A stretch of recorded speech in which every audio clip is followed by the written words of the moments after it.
भी बात कर रहे हैं और इंडिया की केवल बात कर रहे हैं। विदेशों में क्या होगा जब हमारा समय आएगा, जब सर हमको बातचीत करने का मौका देंगे तो निश्चित तौर पे विस्तृत तरीके से हम बातचीत करेंगे। साथियों, आप सब लोगों को ये जानकारी है या नहीं है? अगर है तो ठीक है, नहीं है तो आप जान लीजिए। There are 4 important sources of the income. हमारे देश के अंदर पैसा कमाने के जो सबसे 4 महत्वपूर्ण कारण है। Number 1 job, number 2 business, number 3 agriculture, number 4 wage. यानी नौकरी, बिजनेस, कृषि और मजदूरी।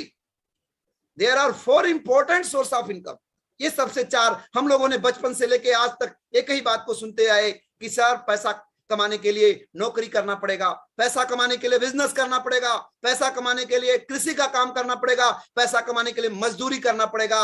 ये 4 साधन है साथियों। यही कारण है कि आज हम लोग आरसीएम की बात जब लोगों के बीच में लेकर जाते हैं, लोगों को समझ में नहीं आता। उनके दादा, उनके बाबा, उनके रिश्तेदार, उनके दोस्त, उनके सारे लोगों ने उनके ब्लड में डाल दिया ये बात कि नहीं, पैसा कमाने का यही सोर्सेज है। लेकिन आज आपके उस लाख को तोड़ने के लिए या आपका नौकर, आपका सेवक बबलू मौर्य आज आपके बीच में आया है साथियों। आपके उस कांच पर लगी हुई धूल को हटाने के लिए आज मैं आया हुआ हूं। इस बात को, इस स्लाइड को थोड़ा ध्यान से देखिए। आप जिस जॉब को लेकर आपके अंदर इतना ज्यादा क्रेज है, जिस नौकरी को लेकर इतना ज्यादा प्यार है आपको, वह आने वाले कल में किस कंडीशन पे जाने वाला है, थोड़ी सी आपको उसकी दूरदर्शिता के ऊपर मैं बातचीत करूंगा। जैसा कि आपको विदित है कि हमारे पास में पैसा कमाने की पहला नंबर का जो काम है वो जॉब है, और जॉब में भी गवर्नमेंट जॉब और प्राइवेट जॉब। तो आइए सबसे पहले हम गवर्नमेंट जॉब की बातचीत करते हैं, और सर के बैंकिंग सेक्टर से ही हम बातचीत करना चाहते हैं कि साथियों आज के 20 साल पहले, 15 साल पहले, 17 साल पहले साथियों, जब भी हमें पासबुक एंट्री कराना पड़ता था, हमें जब भी पैसा निकालने जाना पड़ता था, जब भी हमको खाता खुलवाने जाना पड़ता था, इस तरीके के तमाम कामों के लिए हमें लाइनों में लग के जो है खड़ा होकर वहां पे अपने काम को करना पड़ता था। लेकिन देखते ही देखते आंखों के सामने बहुत बड़ा बदलाव हुआ साथियों। एटीएम मशीन आ गई, जो पैसा निकालने का काम हमें लाइनों में खड़ा होकर करना पड़ता था। लेकिन धीरे धीरे समय बदलते ही हम लोगों ने देखना शुरू किया कि ये टीन का डिब्बा बैंक के बाहर बैठा दिया गया, और पैसे निकालने वाला काम ज्यादातर लोगों ने एटीएम मशीन से करना शुरू कर दिया। अभी भी जो लोग पैसे डर के मारे अगर एटीएम मशीन से नहीं निकाल रहे हैं साथियों, तो 90-40 वाली बात है। लेकिन ध्यान रखना, आने वाली मेरी जनरेशन, आने वाला मेरा बच्चा, आने वाला भविष्य कभी भी लाइनों में खड़ा होकर पैसा नहीं निकालेगा। इस बात को मैं दावे और गारंटी के साथ सीना ठोक कर इस बात को मैं बोल सकता हूं। तो पैसा निकालने का काम बैंक से बाहर होने लगा। अभी छोटे पैमाने पर हो रहा है, कल और बड़े पैमाने पे होने लगा। देखते ही देखते वहां पे जो पैसा निकालने वाली मशीन थी, उसी के बगल में पैसा जमा करने वाली भी मशीन लग गई मेरे भाई। एसबीआई ने सबसे पहले ये काम शुरू किया, अब बहुत सारे बैंकों ने इस काम को करना शुरू कर दिया। यानी पैसा निकालने का काम तो बाहर हो नहीं रहा था, पैसा जमा करने वाला काम भी बाहर होने लगा साथियों। यानी आने वाले कल में पैसा जमा करना और पैसा निकालना, ये दोनों काम अपने को बैंक से बाहर करना पड़ेगा, बैंक में जाने की जरूरत नहीं पड़ेगी। देखते ही देखते एक और काम हमारे आंखों के सामने होने लगा। अरे वो पासबुक एंट्री कराने वाली मशीन भी उसी मशीन के बगल में बैठा दी गई। पैसा जमा करना, पैसा निकालना और बैंक पासबुक एंट्री करने वाला काम, ये तीनों का तीनों काम बैंक से बाहर होने लगा मेरे भाई। ये तीनों काम बैंक से बाहर होने लगा। और जिन्हें अभी जानकारी नहीं है, मैं उन्हें बता देना चाहता हूं कि जो अभी बैंकों में खाता खुलवाने के लिए हमें जाना पड़ता है साथियों, बहुत बड़ी इसके ऊपर आरबीआई विचार कर रही है, और बहुत जल्दी आपको न्यूज मिलेगा। अगर कुछ बैंक करना शुरू कर दिए हैं तो मुझे अभी नॉलेज नहीं है, मैं उसका प्रॉपर नॉलेज नहीं लिया हूं, लेकिन मुझे ये बात पता है आने वाले कल में बहुत जल्दी ही घर के अंदर बैठे बैठे उस ब्रांच का नाम डालकर आपका सारा डाटा आप उस पर अपलोड करेंगे। नेक्स्ट डे में आपका अकाउंट नंबर आ जाएगा, आपको आईएफएससी कोड मिल जाएगा, आपको सीआईएफ नंबर मिल जाएगा। चालू हो चुका है बबलू सर, चालू हो चुका है ये प्रोसेस, हो चुका है बबलू सर, हो चुका है। लेकिन प्रॉपर मुझे इसका नहीं नॉलेज था, इसलिए मैंने अपनी बात को नहीं रखा। अभी वाविटाले सर बोल रहे हैं चालू हो गया। अरे चैन से जो सोना है तो अभी भी वक्त है, जाग जाइए, क्योंकि आरसीएम बिजनेस हमारे साथ में है, अभी भी वक्त है, जागिए साथियों। मैं बात कर रहा था कि पैसा जमा करना, पैसा निकालना, पासबुक एंट्री करना, खाता खुलवाने जैसा काम अब हमें बैंकों में नहीं जाना पड़ेगा। हेलो, अभी और भी बाकी है। लोन लेने के लिए भी हमें अब बैंक का चक्कर नहीं काटना पड़ेगा। अधिकारी को ऊपर नीचे जो देते थे वो भी नहीं देना पड़ेगा, ऑनलाइन आवेदन डालेंगे, हमारा लोन सैंक्शन होना होगा तो होगा, नहीं होना होगा तो नहीं होगा, हमें चक्कर नहीं काटना पड़ेगा। साथियों, मैं इशारा किस बात की तरफ कर रहा हूं? पैसा निकालने से लेके, जमा करने से लेके, खाता खुलवाने से लेके, ये तमाम तरीके के काम यदि बैंकों में ना जाकर बैंक से बाहर होने लगेंगे तो उन बैंक वालों का क्या होगा? उनसे जरा बाहर निकलकर पूछना कि अब तेरा क्या होगा रे कालिया आने वाले कल में। हेलो सर, बहुत बुद्धिमान थे सर, बहुत दूरदर्शी थे, समझ गए थे, पहले ही बोले जय श्री राम। सर को ये बात दिख गई थी। और साथियों, कहीं ना कहीं सर के हम लोग भी, कहीं ना सर के हम लोग भी चले हैं साथियों, हमें भी इस बिजनेस की दूरदर्शिता दिख गई है। हम लोग भी अब पागलों की तरह काम करना शुरू कर दिए। जिन्हें नहीं पता है मुझे आज पता भी हो जाएगा। तो बैंकों में जब काम करने के लिए हमें नहीं जाना पड़ेगा, बैंकों में हमें अंदर एंट्री नहीं लेना पड़ेगा। आप मुझे बताइए, बैंकों के नई जॉब की बात तो आप छोड़ दीजिए मेरे दोस्त, पुराने जॉब में जो लगे हुए हैं उनके ऊपर भी खतरा मंडरा रहा है। हेलो, क्या होगा? नए जॉब नहीं मिलेंगे, वो तो क्लियर है।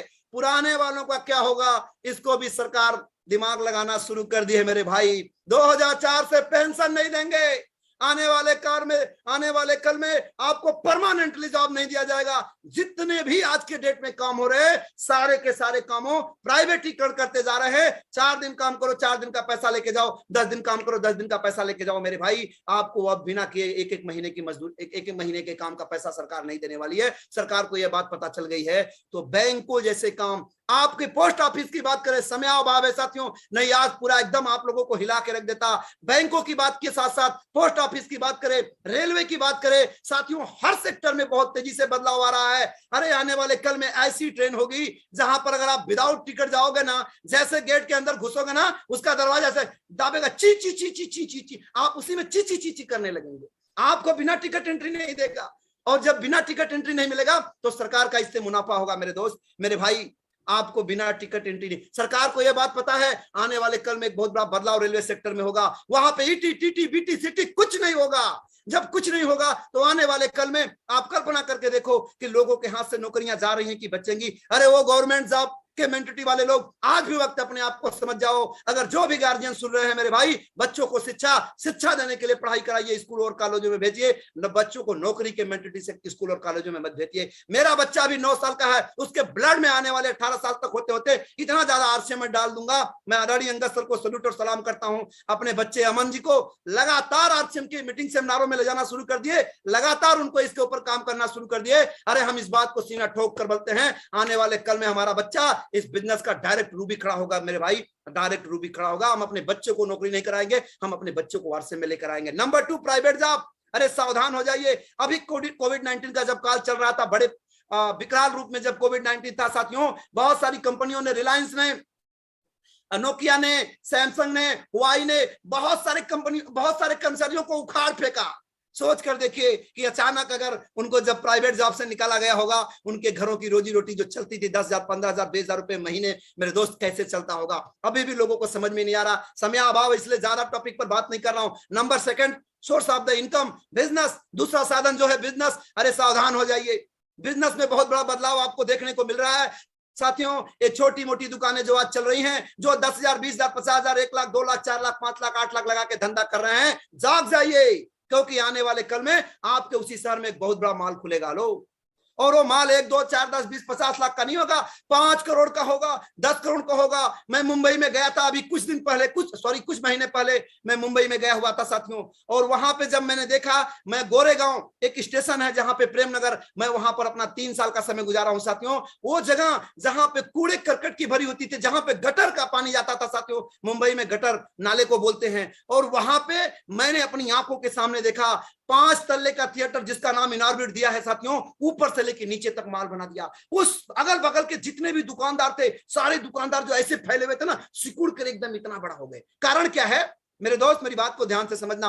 10-20 किलोमीटर, 50 किलोमीटर, 30 किलोमीटर का आदमी इस मॉल में आता है। 5 किलोमीटर की बात तो छोड़ दीजिए, इस मॉल की नंबर 1 खासियत होगी, इसमें चाय भी मिलेगा, इसमें बिस्कुट भी मिलेगी, इसमें हल्दी भी मिलेगा, इसमें इलेक्ट्रॉनिक का सामान भी मिलेगा, इसमें ब्यूटी केयर का सामान भी मिलेगा, इसमें पान भी मिलेगा, इसमें चाय भी मिलेगी, इसमें थिएटर भी होगा, और सबसे बड़ी बात होगा कि जो इस हॉल में एंट्री लेता है, एक बहुत शानदार, बहुत सुडौल, बहुत इंटेलिजेंट टीनेज की लड़कियां एकदम दरवाजे पे खड़ी होती हैं। जैसे आप एंट्री लेते हैं वैसे वो अपना एक पैर बाहर निकाल के बोलती है, वेलकम सर वेलकम।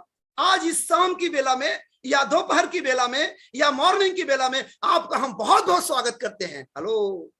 अरे कुछ लोगों के दिमाग में तो ये बात होगी, यार पूरी जिंदगी बीत गई साला, आज तक कोई वेलकम बोला कि नहीं बोला। लेकिन कम से कम चल 5 किलोमीटर दूर, चल 10 किलोमीटर दूर, एंट्री लेते ही लेते कम से कम कोई वेलकम बोलने वाला तो मिलेगा। हेलो मेरे दोस्त, एक कड़वा सत्य है, बुरा नहीं मानना, ये सत्य है। और लोग इसके लिए काउंटर पे लड़कियां एक प्रोडक्ट बोलोगे 4 प्रोडक्ट दिखाएंगी, हर जगह पे आपको टीनेज की लड़कियां दिखाई देंगी। मेरे दोस्त, इस माल की खासियत होगी, मेरी बात को समझना। छोटे मोटे दुकानदार पूरी तरीके से सिकुड़ जाएंगे। ये आने वाले भविष्य का बात मैं कर रहा हूं, आज की मैं बात नहीं कर रहा हूं। बहुत सारी बातें इसमें और छिपी हुई है, मैं टॉपिक को बहुत संक्षेप में कर रहा हूं। नंबर 2 आपके पास में जो सामने दिखाई दे रहा है साथियों, online marketing, Snapdeal, Flipkart, Amazon, बहुत सारे मोबाइल दुकान वालों को तो सिकोड़ दिया है, आने वाले कल में और लोगों को भी सिकोड़ देगा। मेरे दोस्त, ये छोटे मोटे व्यवसाय को तोड़ डालेंगे, ये बड़े बड़े मगरमच्छ इतनी तेजी से फैलेंगे कि छोटे छोटे को निकल जाएंगे। मेरे भाई मेरे दोस्त, ऑनलाइन मार्केटिंग भी इस ट्रेडिशनल मार्केट को प्रभावित करेगी। मैं मैसेज क्या देना चाहता हूं, आने वाले कल में जो आप 2 लाख, 1 लाख, 50,000, 70,000, 3 लाख, 5 लाख और 8 लाख लगा के जूते की दुकान और जो है कपड़े की दुकान, इलेक्ट्रॉनिक की दुकान, इन सारे चीजों पे सोचते थे कि मेरे बच्चे का भविष्य सुरक्षित है। अरे जाग जाइए, ये भी आपके हाथ में नहीं रहने वाला है, क्योंकि ये दोनों बड़े बड़े मगरमच्छ दिखाई दे रहे हैं ना, ये आपके इस काम को पूरी तरीके से निगल चुके रहेंगे। यहां पर भी अपने को रास्ता मिलने वाला नहीं है। Number 3 sources of the agriculture, कृषि का संसाधन। दोस्तों, जो बिल पास अभी हुआ है केंद्र के अंदर, बहुत सारे टिकैत जी एकदम बहुत सारे किसानों को लेकर आंदोलन कर रहे हैं मेरे दोस्त। लेकिन आपको मैं बताना चाहता हूं कि ये पूरा ताकत लगा देंगे, लेकिन मैं आपको बताना चाहता हूं कि साथियों, ये बिल में संशोधन भले कर देंगे लेकिन बिल रिटर्न नहीं होगी। मैं उनके फेवर में नहीं हूं, मैं पक्ष में नहीं हूं। नहीं कोई रिकॉर्ड करके मेरी बात को बोल देंगे तो टिकट का फोन कल मेरे घर में आ गया, साले जीना है तेरे को कि मरना है बे। तो ऐसा मैं नहीं कह रहा हूं। मैं बताना क्या चाहता हूं कि ये परिवर्तन है, ये होकर ही रहेगा, इसे दुनिया की कोई ताकत नहीं रोक सकती। मेरे भाई, आने वाले कल में बड़े बड़े ठेकेदार हमारे 1000 बीघा, 1000 एकड़, 500 बीघा, 500 एकड़ की जमीनों को जो है लीज पर लेंगे 5 साल, 10 साल, और उसी खेत में, जिस खेत से आप पैदा करते थे, उस खेत से आपको बिना किए हुए उतना पैसा देंगे और उस खेत से उत्पादन करेंगे, क्योंकि वहां पर टेक्नोलॉजी लगाएंगे। जोतने वाली मशीन होगी, गुड़ाई करने वाली मशीन होगी। पानी अगर नीचे से नहीं जाएगा ना, पानी ऊपर से गिरा देंगे वो लोग साथियों।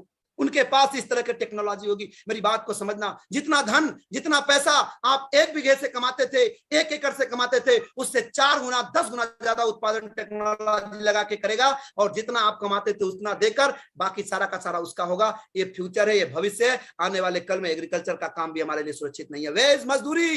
हेलो, कुछ लोग सोचते हैं कुछ भी नहीं होगा, तो सर बोलते हैं कि दाल रोटी खाएंगे और प्रभु के गुण गाएंगे। अरे वो 90-40 वाली सोच को बदलो, क्योंकि ये भी अपने पास बचने वाला नहीं है।